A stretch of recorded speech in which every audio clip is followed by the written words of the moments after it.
Hey yo, Chris here, and thanks for tuning into the Delta. We're heading to the Hungaroring for the Hungarian GP, one of the coolest names for a racetrack if you ask me. And after an exciting Silverstone and some time to sit on that for a bit, I am kind of expecting another good race this coming weekend. The circuit specs are a total length of the track of 4.38 kilometers, total of 70 laps, a total race distance of 306.63 kilometers. It has 2 DRS zones and 14 total turns. In my opinion, the DRS zones are located in a very unique position on the track, right around the starting line and then right again after the first turn. So basically, if a driver gets DRS on the first one, they'll certainly get it on the second for a great double DRS opportunity. Last year, Max Verstappen won by 33 seconds, but the way the season has evolved over the course of this season, I just don't think it will come that easy to him.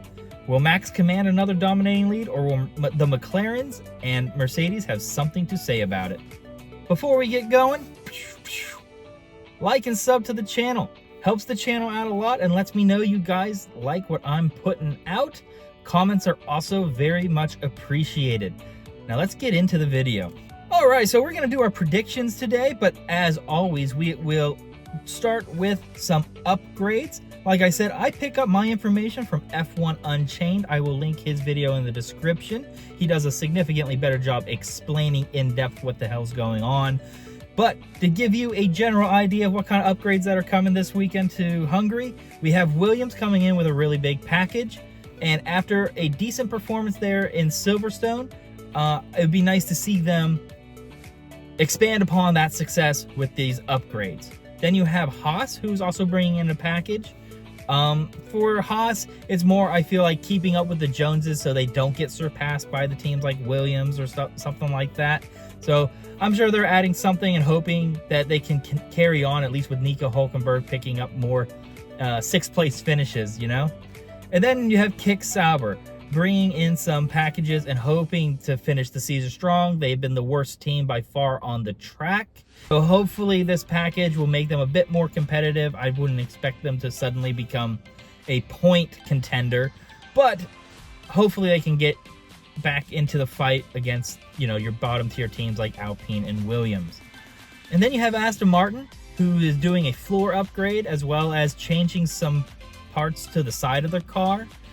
They're also making a change to the halo area, similar to the Ferrari Cobra piece that Ferrari put on a few weeks ago.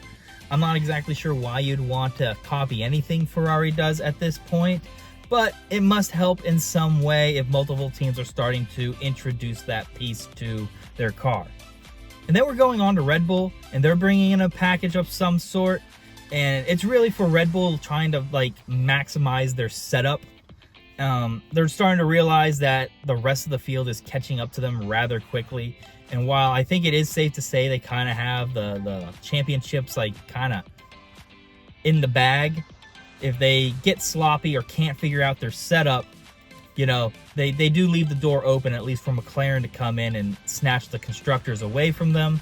I'm not exactly sure what changes you can make to the car, but if you can get whatever performance you have and match that setup and get that setup put together just right, you got Max Verstappen, who's going to win you the race. And then yet again, Mercedes is attempting to improve their car. From what I hear, it's a pretty big package, which is kind of astonishing, seeing how they've been like upgrading their car slowly since Miami and improving their car since Miami. So now here they are, they're coming into Hungary with another package, hoping that it adds even more speed, more performance, more quickness, and start competing for more wins. If the upgrade package does pay off, I do see then Lewis Hamilton and George Russell hoisting more first place and podium trophies for the remainder of the season. So I don't know how I really feel about that Mercedes upgrade. It's almost like you're doing so well. Are you almost mixing with the ingredients or the pot too much? Like, I try to think of it like, I like spicy food, right? And then I find like a good spice that I put in the spicy food and it makes the food great. And then I'm sitting here going, well, how could I make it a little bit more spicy? And then I make it too spicy. You know, I hope that's not the route that Mercedes ends up going, where they have this really good setup, a really good car, and it's performing well, getting them wins, and then boom, suddenly they start adding things that they're trying to fix things that aren't broke, let's say. Anyway, those are the upgrades going on for the Hungarian Grand Prix, and now we can move on to the weather, and then we can also attempt to Americanize the name of the location of the trek. I got Magyaród. Magyaród. Magyaród. Magyaród. Magyaród. I have no idea if that's how you pronounce it. It's probably not highly Americanized, but that's how I would pronounce it in my language. But for the weather itself, it is going to be hot, hot, hot. No rain as of now in the forecast, but with the temperatures in the 90s, I suspect some teams are going to be struggling to keep their car cool. Tire degradation will probably become a bit of an issue. I expect to see the hards brought out just so they're not burning up tires too quickly. And now we can go on to the predictions, and we will start with my biggest loser. And I got Alpine, and they're just going back to the bottom. They performed well when I was dissing them and telling them that they were bad. Then I go back to praising them, and then what do? They shit the bed. So what Alpine are we going to be getting this weekend? I really don't know, but I'm going to have to say we're going to see the Alpine that underperforms. Thus, that is why they're my biggest loser. Then we can go on to exceptional performance. I got Williams. Hoping to see improvement upon Silverstone. Logan Sargent might not have had the greatest race, on paper, but to be fair, it was his best race, finishing in 11th. And I want to see if he can continue with that kind of momentum and good fortune, maybe get in that 10th spot. Likewise, Alex Albon seemed to do very well there in Silverstone, even with a busted up car. He ended up getting points by the end of the race, and with these upgrades that are coming in, I'd like to see Williams compete in the midfield instead of racing against, the kicks and the Alpines and stuff like that. So that's who I got for exceptional performance. Let's see if Williams can carry on their success from Silverstone. Then we got biggest disappointment. You'd like to think that Ferrari, got over their woes over a dreadful triple header that left much to be desired. However, I think this is the race that solidifies that they were left behind by the teams like McLaren and Mercedes. I fully anticipate McLaren to overtake Ferrari this weekend in the Constructors' Championship standings. And it's just rough. They just haven't been doing well, and since they're not bringing in any upgrades and other teams are, I just don't think they're going to be the best car out there. I do think there's still time left in the season for Ferrari to spring some sort of comeback, put something together. Only time will tell. Unfortunately, for my Ferraris, I think they're going to disappoint in Hungary. And now we go on to the shocker pick. I don't really know if it's a shocker pick, but I'm just going to throw out something that says Carlos Sainz DNFs. I hate to do it, but with me anticipating already a poor showing from Ferrari, that would also include potential DNFs from one of their drivers. Carlos Sainz has actually been pretty consistent all season, even when the car is not performing to their standard, but he is always maxing out the car's capabilities. Meanwhile, his teammate Charles Leclerc has just been absorbing all the bad luck since Monaco. There's just a constant rain cloud over Charles Leclerc's car seat, and nothing seems to have gone right for him for one reason or another since Monaco. For this race in Hungary, I think Leclerc survives the race, but that misfortune will transfer right over to the Carlos Sainz garage. I don't know what will happen, but given the recent racing results, let's just say, what's it going to be? Dry tires on wets, wets on dry surface. I mean, pit stop debacle. It's Ferrari. Your imagination is the limits. Then we can go on to the pole position. And I have Lando Norris. Lando's in the fastest car of everybody.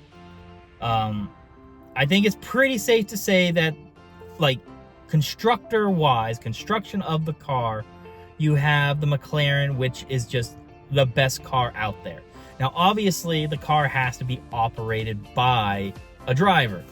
And the reason why Max Verstappen is continuously outperforming is I think Max Verstappen is just a better race car driver than Lando Norris. But for qualifying, you don't have to be the best for the entire race. You have to be best for one good lap. And with the car that they have, and Lando Norris is still a very skilled race car driver, I think Lando Norris pulls off the pole position. Then we'll go on to the podium predictions. And as I said, while I think Lando Norris has the skill and car to be one lap fast, I do not think it's going to pan well for him at the start of the race. And that's why I have him at P3. Again, he tends to suffer on his launches. And he also has a team that seems to butcher up a strategy from time to time. I mean, Silverstone was crazy with all the overtaking and the strategy and the wet and the not wet. I get all that, but a lot of people were giving McLaren as a team the criticism for not affording their drivers an opportunity to win by putting on the wrong tires, by pit stopping Piastri late, stuff like that. So with that kind of in recent memory in my head, I just can't confidently say that Lando Norris will be the guy that pulls off a victory. I can see him getting passed by people and maybe a bad pit stop, timing, put on a wrong tire. Like I said, it's going to be hot. Maybe the mediums fire up better than the hards, but they go hard. Who knows? I still think Lando's going to have a good race because he is in such a good car, but P3 is where I have him. But for P2, I got Lewis Hamilton. And it's tough because, I mean, you could argue that, well, Piastri could get it, George Russell can get it. I mean, the Ferraris are long gone from the podium, in my opinion. They could always surprise. But I think Lewis Hamilton is in the zone. I think the car is where they want. And again, they're bringing an upgrade, so they're going to be faster, presumably. And so I like to think that then Lewis Hamilton will be, with his experience and skill set, in a car that is going to compete with McLaren.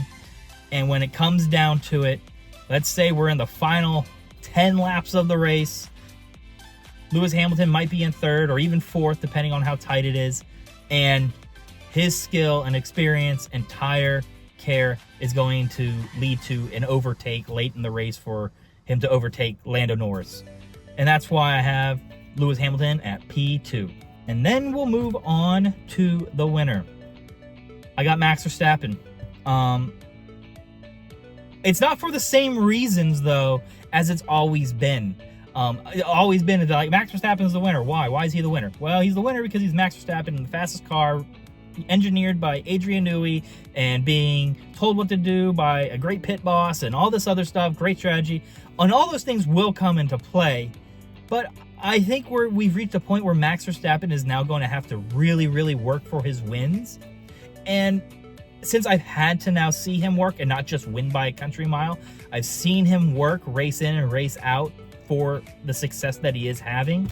I can see a situation where, like, look, we have Lando Norris and Lewis Hamilton and Max Verstappen fighting up front for a majority time of the race. And when it's time to show up, Max Verstappen's skill set is going to come and shine through. And because Red Bull car, in my opinion, is still better than the Mercedes, again, we'll see what happens with the upgrades, I give Max Verstappen the edge. He is the best driver out of the 20 and presumably in the best car out of the 10. And with that, he will find a way to win the Hungarian Grand Prix. So there we have it. Those are my predictions and a little bit of a race preview prior to the Hungarian Grand Prix. I hope you enjoyed the video, and if you stuck through, just a reminder to like and subscribe. But until next time, take care, stay safe, and have fun out there. Bye, everybody.